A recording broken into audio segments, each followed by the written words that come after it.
Baik, di kesempatan pagi hari ini kita bersama dalam dialog luar studio langsung dari kantor Kejati, Sulawesi Selatan ya. Dan di kesempatan hari ini kita akan mengangkat tema bersama melawan korupsi untuk Indonesia maju dan komitmen penegak hukum memberantas korupsi.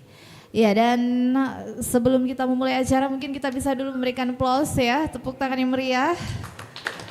Di Hari Anti Korupsi di tahun 2024 ini kita berbicara melawan korupsi untuk Indonesia maju.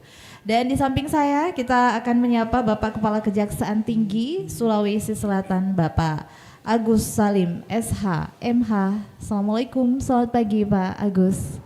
Waalaikumsalam, selamat pagi, salam sehat buat semuanya dan salam bahagia buat para pemirsa YouTube RRI ya. Iya, dan juga pendengar RRI yang kita dengarkan di frekuensi RRI 92,9. Ya, dan juga kami bersama dengan Asisten Tindak Pidana Korupsi Kejaksaan Tinggi Sulawesi Selatan, Bapak Jabal Nur SH MH. Apa kabar? Alhamdulillah sehat. Selamat pagi, Assalamualaikum warahmatullahi wabarakatuh. Ini sudah kali kedua ya Pak ya kita bertemu. Tahun lalu juga kita sempat bertemu di acara yang sama. Baik, pendengar dimanapun Anda berada, hari ini 9 Desember 2024 kita memperingati Hari Anti Korupsi Sedunia dengan tema bersama melawan korupsi untuk Indonesia maju. Nah, kita menggali mengenai bagaimana kita melawan korupsi untuk Indonesia maju sesuai dengan temanya. Mungkin Bapak Kepala Kejaksaan Tinggi Sulsel bisa untuk memaparkan mengenai tema ini, Pak Agus, silahkan. Baik, terima kasih Mbak Dani. Baru saja jajaran Kejaksaan Tinggi Sulawesi Selatan melakukan atau memperingati Hari Anti Korupsi Sedunia tahun 2024. Khusus Kejaksaan Tinggi Sulawesi Selatan ada beberapa rangkaian kegiatan yang kita akan lakukan dan telah kita lakukan sejak dari kemarin. Ada kegiatan weekend masyarakat di Makassar, ada namanya Car Free Day atau apa. Jajaran pidana khusus itu sudah melakukan suatu kegiatan mensosialisasi bahwa hari ini kita peringati Hari Anti Korupsi Sedunia. Dan pagi tadi kita juga melaksanakan upacara Hari Anti Korupsi. Seluruh jajaran Kejaksaan Tinggi mengikuti kegiatan upacara pagi tadi. Insya Allah besok juga akan kita lakukan semacam sosialisasi tindak pidana korupsi, khususnya sebagaimana tema yang kita usung, yaitu bersama melawan korupsi untuk Indonesia maju. Jadi dari kegiatan ini ada beberapa rangkaian kegiatan yang akan kita lakukan. Baik. Nah ini tadi sempat disinggung mengenai sosialisasi tindak pidana korupsi ya. Ini seperti apa sosialisasi dan kepada siapa sasarannya nanti Pak? Ya. Baik Mbak Dani, seperti kita ketahui bahwa sejak berdirinya negeri ini, Republik Indonesia, itu sudah ada sekitar 8 wadah yang terkait dengan anti korupsi. Sekarang kita kenal ada yang namanya Komisi Pemberantasan Korupsi yang kesekian. Dari tahun ke tahun seperti kita bisa rasakan bersama, saksikan bersama bahwa pemberantasan korupsi itu biasa masyarakat menganggap bahwa kok tidak pernah habis-habisnya tindak pidana korupsi. Jajaran Tinggi Sulawesi Selatan sebagaimana arahan Jaksa Agung bahwa pemberantasan korupsi ini harus kita hadir di tengah-tengah masyarakat dan mengikuti kegiatan dalam bentuk sosialisasi khususnya. Sosialisasi ini kita sasar kepada apakah itu ASN, apakah itu mahasiswa, masyarakat secara luas. Kita tidak henti-hentinya melakukan sosialisasi. Salah satu manfaat dari sosialisasi pemberantasan tindak pidana korupsi ini, bagaimana kita mengupayakan ada yang namanya penindakan, ada yang namanya pencegahan. Ya. Seperti kita ketahui bahwa upaya pencegahan itu jauh lebih masif, lebih tersasar manfaatnya. Tidak berarti penindakan kita tidak lakukan, tetap kita lakukan, dan itu harus berjalan linear, harus secara bersama-sama. Besok kita akan lakukan sosialisasi, dan menurut informasi dari Aspitsus bahwa audiens yang akan mengikuti besok itu antara lain beberapa dari inspektorat juga yang tergabung dalam APIP, dan beberapa satker yang berkaitan dengan bagaimana tata kelola keuangan agar tepat sasaran dan akuntabel. Kira-kira begitu, Bu. Ya, Pak Kejati, kita ke Pak Asisten Tindak Pidana Korupsi Kejaksaan Tinggi Sulsel, Bapak Jabal Nur. Ya, berbicara mengenai korupsi tadi banyak dijabarkan oleh Pak Kejati. Nah, kalau di Sulsel sendiri ini Pak, seberapa banyak kasus korupsi yang ditangani oleh Kejati saat ini untuk tahun 2024? Terima kasih Mbak Dani. Kalau selama tahun 2024 penanganan korupsi kami adalah sudah 31 penyelidikan. Penyidikan 10 dan penuntutan sudah kita serahkan ke wilayah untuk melakukan penuntutan, dan sekarang ini sudah sekitar 140 untuk penuntutan. Baik. Dari 24 satker ya di Sulsel. Dan khusus penyelamatan untuk Kejati Sulawesi Selatan yaitu 20 miliar untuk penyelamatan keuangan negara, 20 miliar sekian. Tahun ini ya Pak ya? Tahun 2002. Nah, dari hasil yang telah di kasus-kasus yang telah ditangani oleh Kejati sendiri, nah dibanding dengan tahun yang lalu apakah mengalami peningkatan atau seperti apa Pak? Kalau penyelidikannya kami mengalami peningkatan. Baik. Namun dari segi penyidikan, tapi ini kan masih berjalan. Penyidikan kalau dilihat dari data nurun, tapi ini masih berjalan.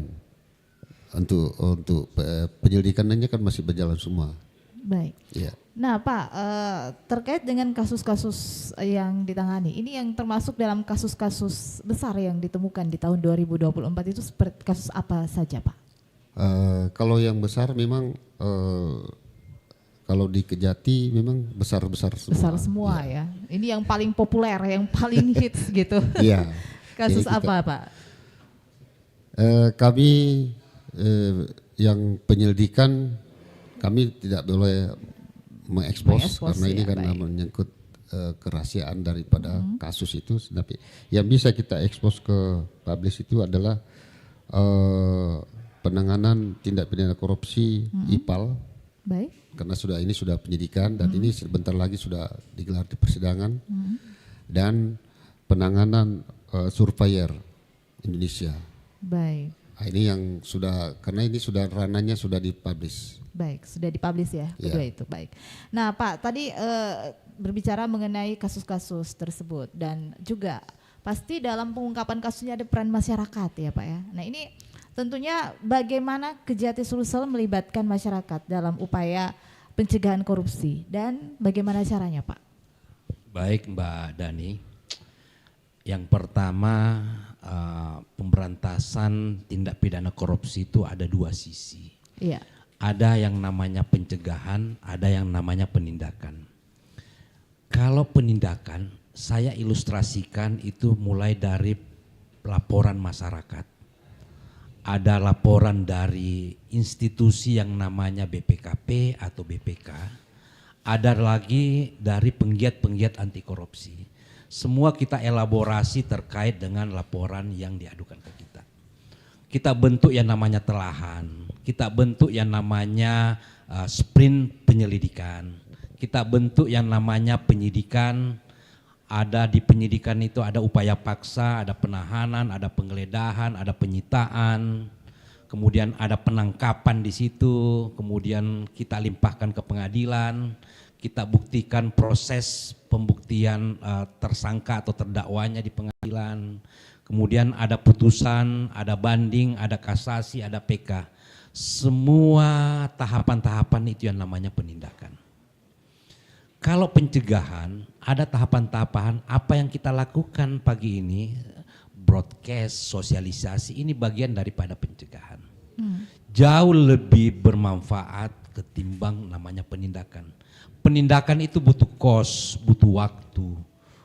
Kalau juga yang namanya seperti disinggung Pak Aspitsus, apa yang dimaksud dengan perkara besar, itu ada kriterianya. Iya. Perkara besar itu melibatkan apakah itu tokoh masyarakat, tokoh nasional, apakah itu indikasi kerugian negaranya signifikan, ataukah pembuktian perkaranya ada tingkat kesulitan yang tinggi.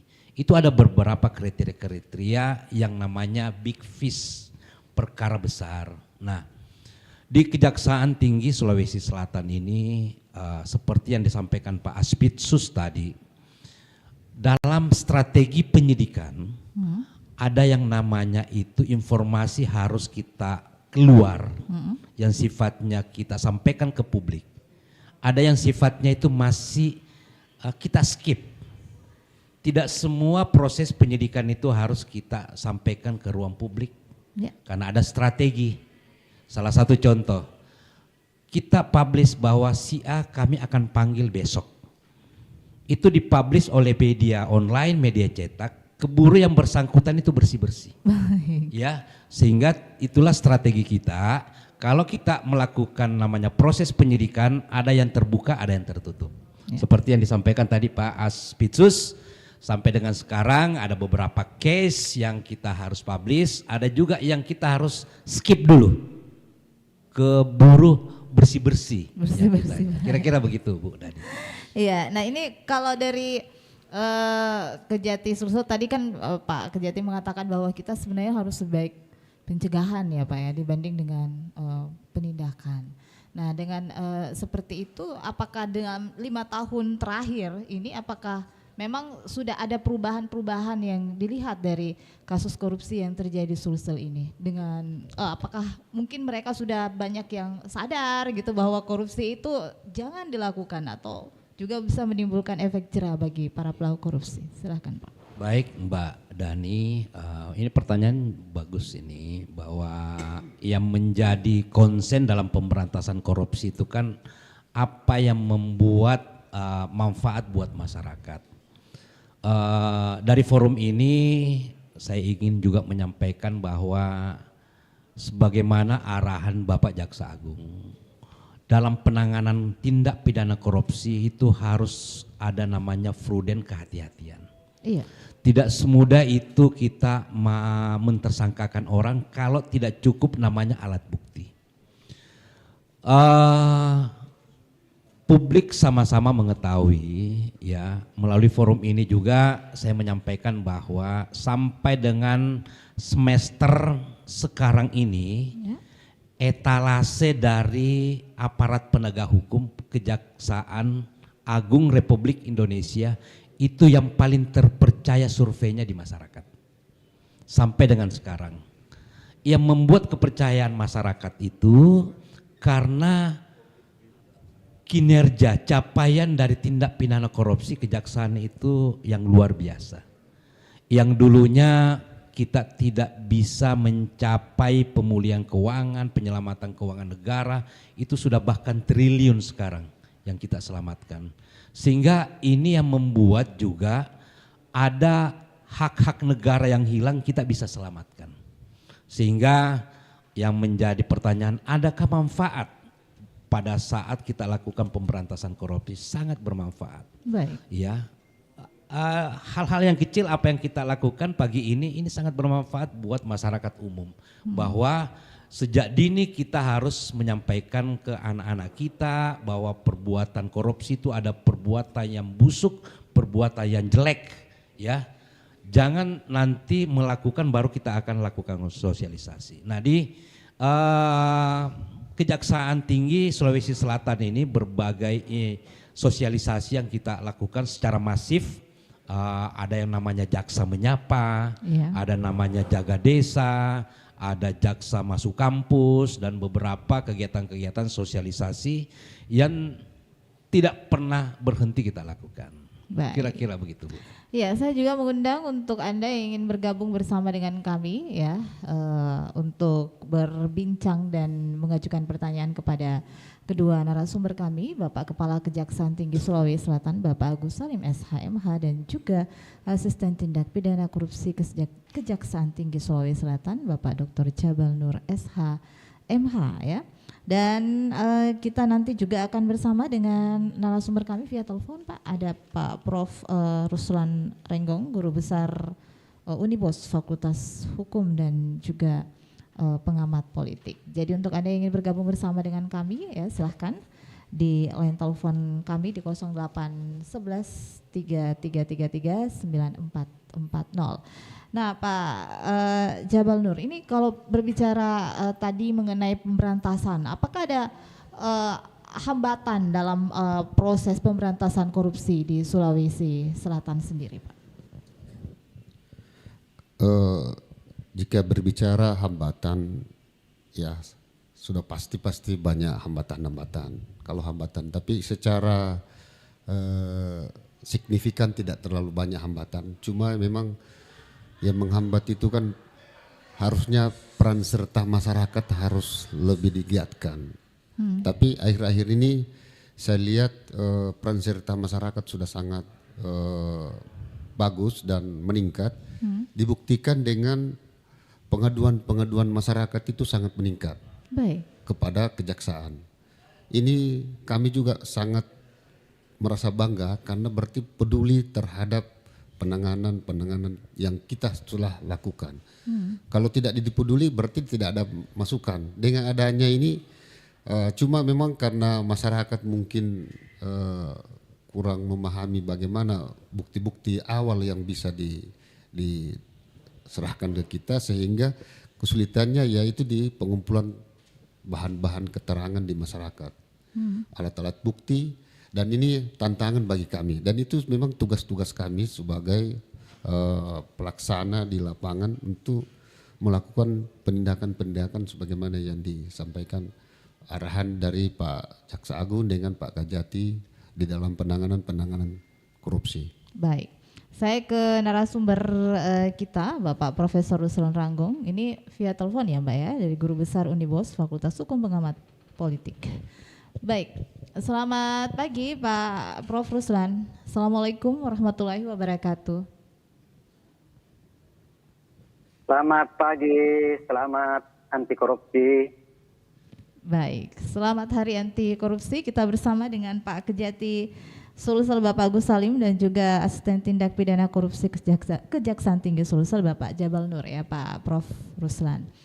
Nah Pak Prof, ini bagaimana Anda mengamati kasus-kasus korupsi yang terjadi di Sulawesi Selatan dan bagaimana pemberantasan korupsi di Sulsel tahun 2024 ini Pak Prof?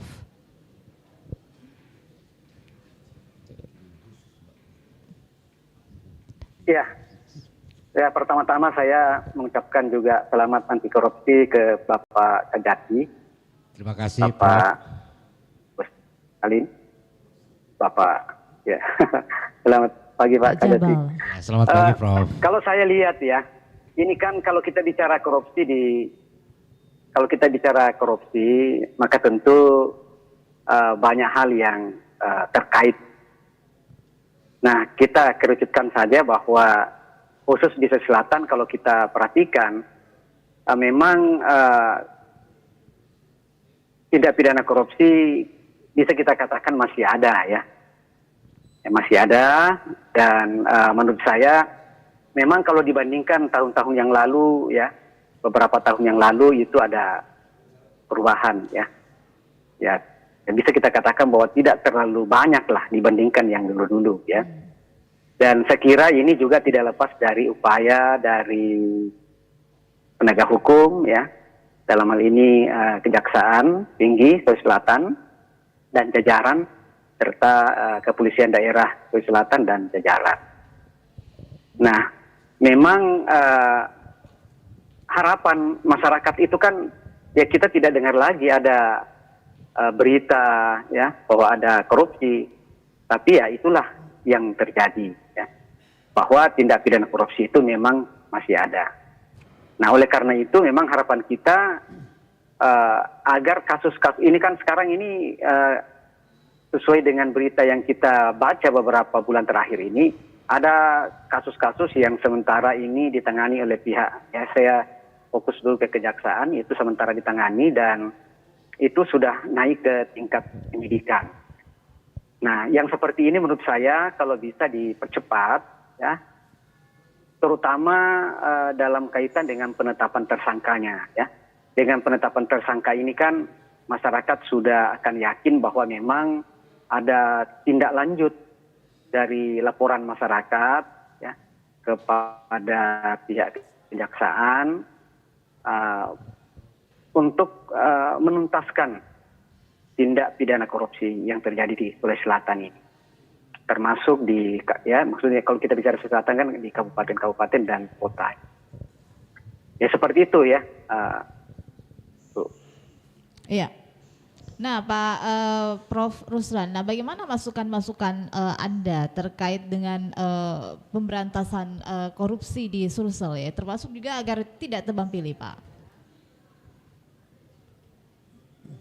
Ya, kalau kita bicara mengenai tidak tebang pilih, artinya semua laporan masyarakat ya, ini harus ditindaklanjuti ya. Tentu mekanismenya kan sudah ada ya, misalnya di Kejaksaan itu ada yang ditugaskan untuk melakukan penyelidikan, dan kalau memang ada bukti yang cukup, ya, saya kira akan ditindaklanjuti ke proses penyidikan. Nah, yang memang kita harus hindari, ya, ada kesan tebang pilih. Tapi menurut saya, penilaian saya selama ini, kalau misalnya di Kejaksaan ya, tentu juga misalnya di Kepolisian, sebenarnya itu tidak ada tebang pilih. Ya. Yang ada adalah bahwa laporan masyarakat itu kan belum tentu semua benar ya dari aspek hukum ya. Ya, tentu yang akan didahulukan adalah yang alat buktinya itu cukup. Tidak mungkin ya, sangat berisiko kalau yang tidak cukup bukti kemudian berujung pada penetapan tersangka, itu akan berbahaya ya bagi penegak hukum ya, bagi kejaksaan misalnya.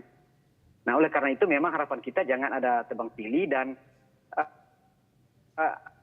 harapan saya ya selaku warga Sulawesi Selatan, tentu kasus yang sudah naik ke tingkat penyidikan, saya baca beberapa ya, misalnya yang terjadi di Kota Makassar ya, dan beberapa kabupaten.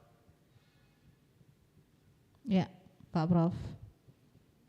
Ini mungkin jaringan yang kita terkendala ya. Silakan mungkin bisa menanggapi terkait apa yang disampaikan oleh Pak Prof, Pak Kejati. Baik, Bu Nina. Terima kasih Prof. Ya, terima kasih dukungannya. Luar biasa. Ini masukan juga buat kami Prof, bahwa di kalangan masyarakat itu butuh yang namanya transparansi terkait dengan tahapan penanganan perkara. Ya.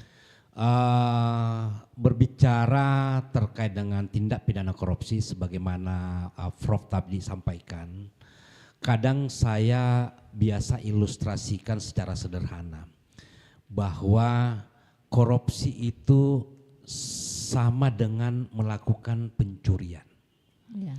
Kalau korupsi itu uang negara, hak negara yang diambil. Kalau mencuri itu hak privasi orang yang diambil.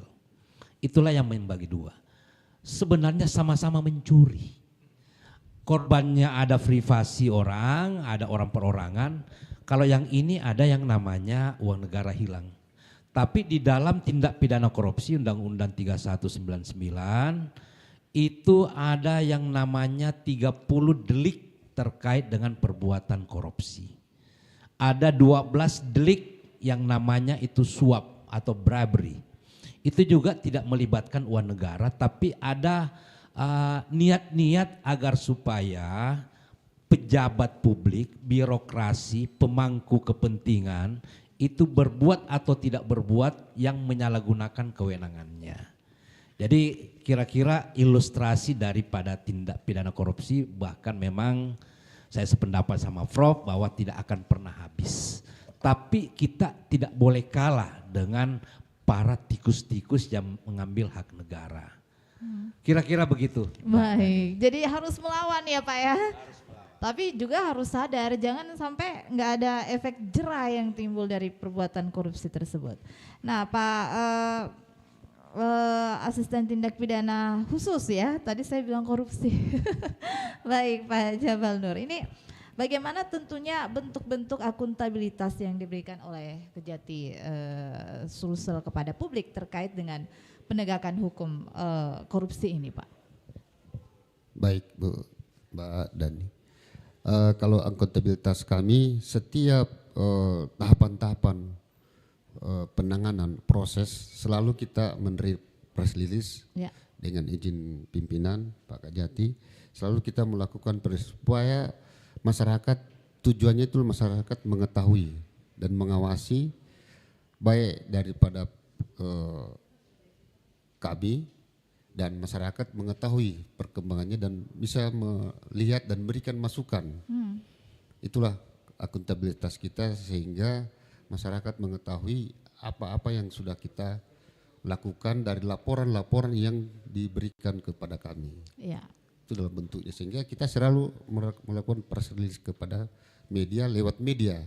Karena tidak mungkin kita satu persatu memberi ketahukan kan. Jadi saja kita harus selalu setiap penanganan tahapan-tahapan baik penyelidikan naikkan ke penyidikan kita selalu press release. Tentunya dengan selalu kita dengan kehumasan kita ke Kasipenkum lewat Asintel selalu kita sarananya ada. Jadi kita tidak boleh saya juga mau langsung seenaknya memberikan ke masyarakat. Baik. Iya, saya ke penelpon. Ya, silakan. Selamat pagi. Assalamualaikum. Iya. Selamat pagi. Dengan siapa Pak? Dari Pak Iwan lagi mau. Ya, Pak Iwan, silakan Pak Iwan. Ya, assalamualaikum. Kejati. Waalaikumsalam Pak Iwan. Ya, jadi begini ya, Pak ya. Penanganan tindak pidana korupsi ini memang harus dibarengi, harus seimbang. Nah, yang pertama dulu kalau menurut pendapat saya, yang pertama bagaimana memulihkan kepercayaan publik kepada para penegak hukum, kepada aparat penegak hukum yang dalam hal ini kejaksaan, kepolisian, dan juga Komisi Pemberantasan Korupsi. Nah, jangan membuat kesan bahwa aparat penegak hukum ini mungkin saling berbenturan begitu. Jawabnya. Mungkin masyarakat berpikir dong, ini polisi kenapa ada yang juga menciduk pelaku korupsi, kemudian kejaksaan juga begitu, KPK juga begitu. Ini kerjanya apa, polisi kerjanya apa, kejaksaan kerjanya apa, KPK kerjanya apa, begitu. Nah, jangan sampai saling tumpang tindih, jangan kemudian juga saling istilahnya nanti ada kesan berebut pekerjaan begitu, supaya ingin dinilai paling bagus oleh masyarakat. Saya keinginannya masyarakat mungkin saling bersinergi. Nah, mungkin tidak banyak masyarakat yang tahu bahwa sebetulnya personil yang ada di dalam KPK ini adalah orang-orang atau penyidik-penyidik yang berasal dari kejaksaan dan juga kepolisian itu ada di KPK. Jadi memang bagaimana menciptakan sinergi yang baik antara Komisi Pemberantasan Korupsi, kemudian KPK dan Kejaksaan Tinggi dari pusat sampai yang ada ke daerah-daerah. Nah, itu dulu. Kemudian bagaimana kemudian membangun image ya bahwa aparat-aparat ini ya mereka tidak terkesan hidup mewah begitu. Nah banyak kemudian masyarakat yang berpandangan bahwa ini kejaksaan mewah mobilnya ya, hidupannya bagus-bagus, rumahnya bagus-bagus.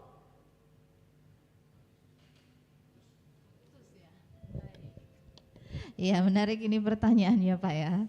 Nanti Pak Ruslan juga masih standby juga. Silahkan Pak Kejati Pak Agus. Ini memulihkan kepercayaan publik ya terkait para penegak hukum. Dan tadi juga pertanyaan kedua, bagaimana aparat penegak hukum ini kesan hidupnya yang bagus-bagus gitu. Silahkan Pak. Terima kasih Mbak Dani. Terima kasih Mas siapa tadi? Pak Iwan. Pak Iwan. Makasih Pak Iwan masukan, saran dan ada pertanyaan di dalamnya. Pak Iwan, yang pertama saya sependapat dengan Pak Iwan bahwa aparat penegak hukum itu butuh trust, butuh namanya kepercayaan. Kalau kepercayaan dari masyarakat kita sudah berkurang, pastilah publik tidak banyak optimisme di dalamnya. Pak Iwan, seperti saya sampaikan, beberapa teman khususnya di Penkum di sini, kalau ada yang ingin melaporkan pengaduan, apakah ada case yang terjadi, itu harus diterima dengan baik, jangan dihalang-halangi. Begitulah respon publik harus kita tangkap. Jadi SOP kami di sini, semua yang datang, yang repot Pak Iwan kalau sudah tidak ada yang datang di kejaksaan lagi. Berarti trust kejaksaan itu semakin menurun. Ya alhamdulillah hampir tiap hari ada demo di sini Pak. Tapi demonya kondusif semuanya. Kita ajak dialog. Kita ajak bagaimana prosedur yang namanya alat bukti. Banyak kalangan masyarakat ngelapor tapi tidak punya alat bukti. Hanya asumsi, hanya anggapan, hanya mungkin dendam, hanya orderan saja. Kita ajak dialog. Ini loh cara bentuk yang namanya alat bukti yang bisa kita respon atau kita tindak lanjuti. Kemudian Pak Iwan, memang saya juga sependapat bahwa kita butuh namanya sinergitas, butuh kolaborasi antar APH agar tidak terjadi tumpang tindih dalam melakukan suatu apakah penyelidikan ataukah itu penyidikan. Saya di jajaran Forkopimda khususnya Kapolda, khususnya dari BPKP, kami sudah punya komitmen ya bersinergi. Salah satu contoh bahwa dalam penanganan case itu kita lebih banyak lakukan koordinasi untuk mendapatkan ada yang namanya alat bukti. Ya, jadi koordinasi sinergi itu sangat dibutuhkan. Beberapa ketentuan memang Pak Iwan, ada SKB bersama antara KPK, Kejaksaan sama Kepolisian. Kalau tiga instansi ini siapa yang lebih dulu merespon pengaduan laporan dari masyarakat, ya itu yang kita support. Tidak ada saling ngambil alih, tidak ada saling kompetitor di dalamnya. Ya, kami jamin itu Pak Iwan, saya sudah komitmen dengan Pak Kapolda. Mohon maaf Pak Iwan, kebetulan Pak Kapolda ini saya bareng alumni dari KPK. Saya satu tim dulu Pak Kapolda ini dari KPK sehingga sinergi kolaborasi itu cepat kita bisa menyesuaikan. Kira-kira begitu Pak Iwan ya. Baik, ke Pak Jabal mungkin ada yang ingin ditanggapi dari Pak Iwan dan juga nanti Pak Renggong, silakan untuk dijawab pertanyaannya. Oke, memang selama ini kalau kolaborasi dengan seperti yang disampaikan Pak Kajati itu sudah berjalan. Ya. Makanya SKB itu dasarnya kita, makanya setiap ada penanganan perkara dan menyampaikan bahwa ini kami sudah pernah dilakukan pemeriksaan pemanya di kepolisian Pak di ini. Nah, kita lihat mana buktinya. Buktinya ya setelah ada kita koordinasi dengan kepolisian atau pemanya dia mungkin duluan atau ternyata kita sudah ada, kami duluan, ya kita minta data-data yang ada di kepolisian sehingga mempercepat. Ini yang sudah berjalan seperti yang disampaikan Pak Kajati. Sudah berjalan, itu dasarnya adalah SKB, 3 APH. Tapi nggak ada tumpang tindih gitu ya Pak ada, ya? nggak Baik. bisa. Bagaimana mau tumpang tindih kalau sudah di sana penyidikan, Iya. pasti kita kirim dia kirim ke Baik. kita juga. Ini tadi ada pertanyaan kedua, tadi belum dijawab loh Pak Pak Kajati. Ini bagaimana aparat-aparat supaya kesan hidupnya itu jangan terlihat wow seperti itu. Ini kan aparat penegak hukum gitu Pak. Tadi ada seperti itu tadi yang Iya, disampaikan. baik Mbak Dani. Kami di jajaran kejaksaan tegas. Ya. Ya, arahan Bapak Jaksa Agung, seluruh aparatur kejaksaan jangan memperlihatkan hidup sebagai hidup hedonis, Ya. hidup bermewah-mewahan, dan itu ada sanksi buat APH. Ya, itu secara tegas arahan Jaksa Agung. Mengenai di ruang publik itu saya tidak bisa merespon satu persatu.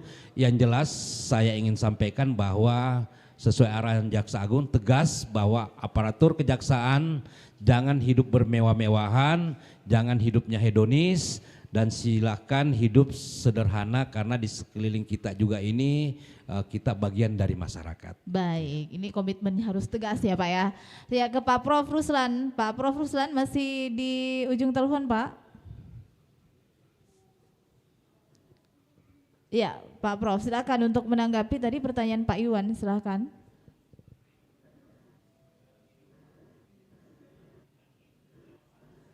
Pak Prof. Ya, Iya silakan Pak Prof, ini Pak Iwan tadi ada beberapa pertanyaan disampaikan. siap. Pak Prof monitor tadi. Iya. Ya, Ini Pak Iwan tadi menanggapi mengenai bagaimana memulihkan kepercayaan ya. publik. Ini masih kedengaran suara saya ya? Iya sudah kedengaran Ya, Pak. Iya Pak Prof. Iya. halo. Silakan Pak Prof. Ini tadi ada pertanyaan dari. Ya, jadi halo. Iya Memang silakan. salah satu modal penegak hukum itu kan kepercayaan trust dari masyarakat. Ya. Oh, Iya silakan Pak, silakan. Iya. iya, iya. Iya. Jadi saya kalau kita bicara mengenai penegakan hukum kan yang sangat penting itu adalah kepercayaan dari masyarakat. Baik. Ya. Nah ini tadi ada Enggak kedengaran ya? kedengaran Pak, cuman delay sepertinya. Halo? Halo? Ya kita kembali ke narasumber yang berada di Halo? kejaksaan.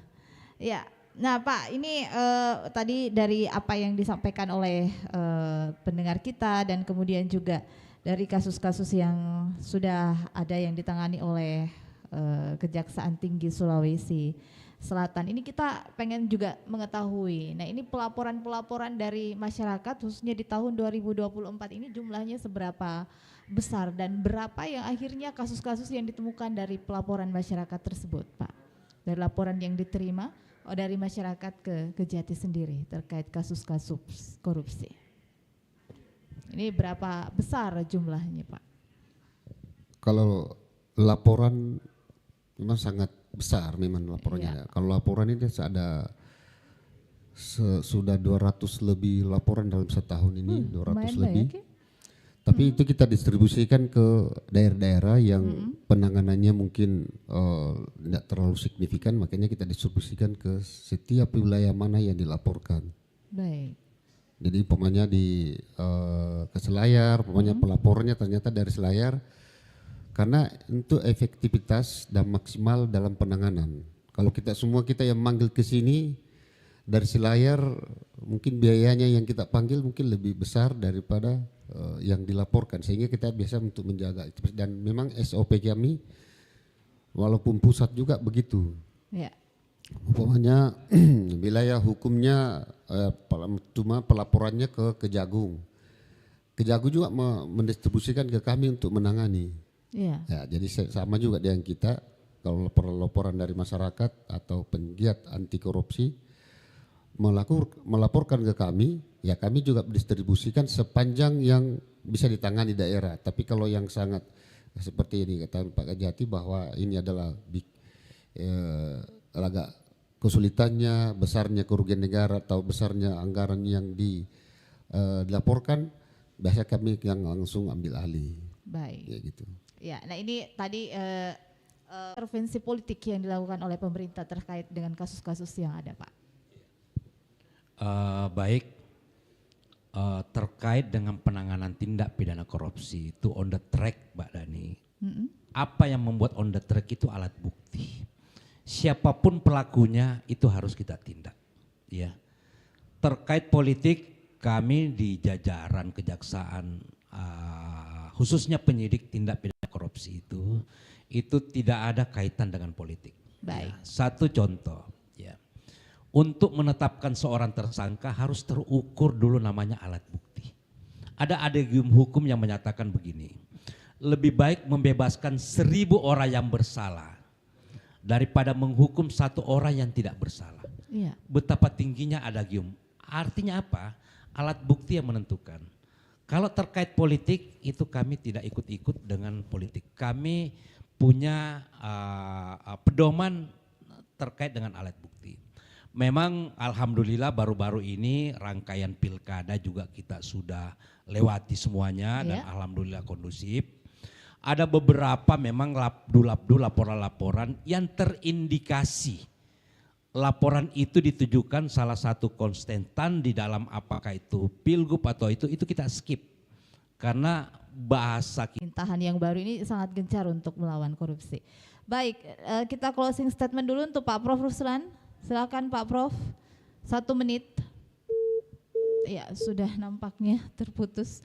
Ya, Pak. Ini yang paling sebenarnya kerja keras adalah bagian tindak pidana khusus ya, Pak Bapak, yang paling banyak untuk bekerja di lapangan, melihat bukti ya, dan menetapkan untuk tersangka gitu. Nah ini bagaimana sih Bapak, tentunya banyak mungkin ujian-ujian yang dihadapi saat melawan korupsi seperti itu dan menangani kasus-kasus korupsi. Mungkin ada hal-hal yang ingin disampaikan, silakan Pak terkait itu. Baik, terima kasih. Kalau kiat-kiatnya memang kalau jajaran PITS dan pada khususnya pada umumnya kejaksaan menyadari bahwa memang ini sudah tugas kita. Ya.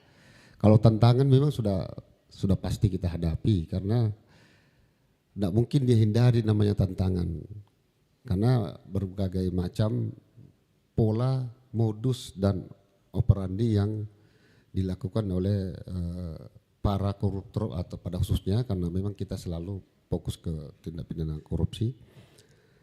Modus itu memang pasti berbeda-beda dan tantangan pun juga berbeda. Itulah seni di dalam melakukan penanganan khususnya di korupsi. Seni, kita anggap seni.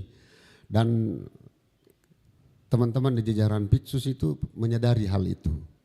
Tantangan dan alhamdulillah kita selalu disupport dengan pimpinan untuk dalam penanganan yang sesulit apapun kita harus melapor, begitu melapor kita disupport dan kita sudah kerjasama dengan semua jajaran baik di daerah maupun di wilayah lain pun kita begitu kita kontak kita bareng bersama melakukan penanganan korupsi.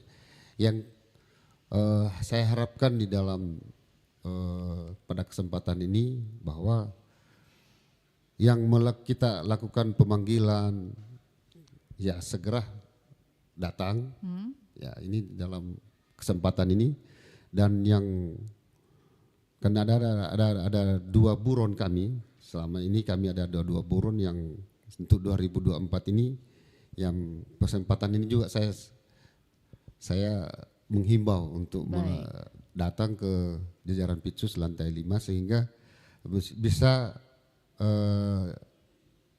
kasusnya itu terselesai dengan baik, terkonfirmasi dengan baik. Itu yang sempat saya sampaikan dan masyarakat jika melihat atau menemukan gejala-gejala tindak pidana silahkan disampaikan kepada kami untuk kita tangani dengan penuh integritas. Baik, ya. Jadi ini kalau misalnya melaporkan gitu Pak, datang langsung ke Kejati atau lewat telepon atau seperti apa Pak? Kalau di telepon ada untuk di Humas, Ya. di Penkum ada. Bisa dan nomor teleponnya mungkin bisa di disampaikan? PTSP, Ya. pastinya kalau di PTSP sudah pasti. Oke. Itu sudah ada sarananya di situ, dan semua yang ada laporannya, jika kita sudah sampai ke yang ditangani ke Intel, yang lain ke Pitsus, itu kita sampaikan pada yang bersangkutan jika kami sudah melakukan penindakan. Baik, ya. Nah, saya ke Pak Ruslan, masih bersama kami? Pak Prof Ruslan?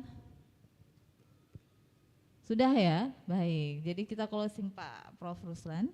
Di 3 menit terakhir silahkan Pak untuk closing statement ya, untuk disampaikan kepada masyarakat. Bagaimana kita melawan korupsi bersinergi antara masyarakat, Kejati, dan juga kepolisian dan semuanya stakeholder terkait. Silahkan Pak. Baik Mbak Dani, terima kasih. Saya juga atas nama pimpinan menyampaikan ini momentum yang baik, kita sama-sama memperingati Hari Anti Korupsi Sedunia dengan mengangkat tema bersama melawan korupsi untuk Indonesia Maju.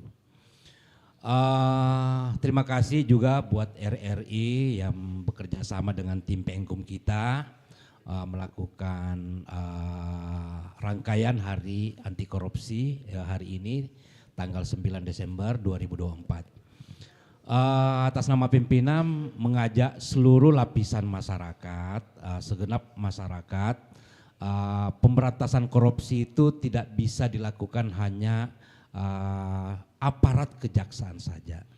Semua masyarakat harus mensupport, harus mendukung. Konkretnya apabila ada hal-hal yang sifatnya itu ada bau-bau korupsinya, silakan dilakukan pelaporan, semua mekanismenya sudah ada. Dan sekali lagi atas nama pimpinan mengucapkan terima kasih atas kegiatan ini dan salam bahagia dan salam sehat untuk semuanya. Ya. Wassalamualaikum warahmatullahi wabarakatuh. Baik, silakan Pak Jabal dulu closing statementnya Pak. Terima kasih. Seperti yang dikatakan Pak Kejati bahwa pada kesempatan ini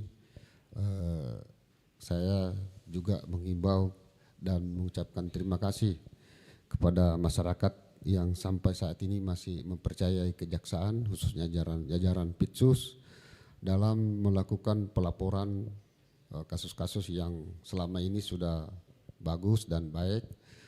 Dan terima kasih kepada penggiat anti korupsi juga yang sangat mensupport dari banyak LSM, penggiat yang juga memberikan masukan-masukan kepada kita. Dan judulnya Hari Anti Korupsi sekarang ini memang dibutuhkan kekompakan, karena namanya sudah bersama. Nah, berarti kan butuh kekompakan. Baik. Jadi harus kita kompak, masyarakat seperti yang kata Pak Kejati bahwa tidak mungkin satu institusi yang bisa. Kalau cuma kejaksaan tidak mungkin, karena semuanya harus berkolaborasi, baik dari penghitungan kerugian negara, BPKP, BPK, dan audit lain juga dibutuhkan. Pengamanan, butuhkan polisi, semua. Dan olehnya itu saya menghimbau dalam kesempatan ini bahwa mari kita berkolaborasi dengan baik untuk kemajuan dan kesejahteraan masyarakat seluruh Indonesia. Baik, salam anti korupsi pastinya. Ya. Baik pendengar dimanapun Anda berada. Ya, nampaknya sebelum kita menutup acara ini ada penyerahan baju ya. Ya. Ini untuk memperingati Hari Anti Korupsi. Jadi kegiatan kita ini selain di live di terestrial di radio, Pak, ini kita juga live di YouTube RRI Makassar. Ini apa ini? Oke. Baik. Ini saya serahkan sama Mbak Dani nih. Wow, terima kasih Pak. Ini salah satu bentuk sosialisasi dari jajaran tindak pidana khusus Kejati Sulsel. Mudah-mudahan ukurannya cocok ya Mbak Dani ya. Iya. Ini ada tagline-nya di belakang. Iya. Hari Anti Korupsi Sedunia 2024. Teguhkan komitmen berantas korupsi untuk Indonesia maju. Kalau Bu Dani ada kendaraan boleh dipasang stiker ini, Ya. anti korupsi, ya. Nanti kami sebarkan. Ya. Sebarkan. Baik. Iya. Ya, ini adalah salah satu cara yang dilakukan ya oleh Kejaksaan Tinggi Sulawesi Selatan bagaimana kita menyosialisasikan ya Hari Anti Korupsi dan mengajak masyarakat untuk bersama-sama melawan korupsi di Indonesia. Bersama melawan korupsi untuk Indonesia maju. Saya Dani dari Kantor Kejaksaan Tinggi Sulawesi Selatan mengucapkan terima kasih atas partisipasi Anda. Sampai berjumpa kembali. Wassalamualaikum warahmatullahi wabarakatuh. Waalaikumsalam.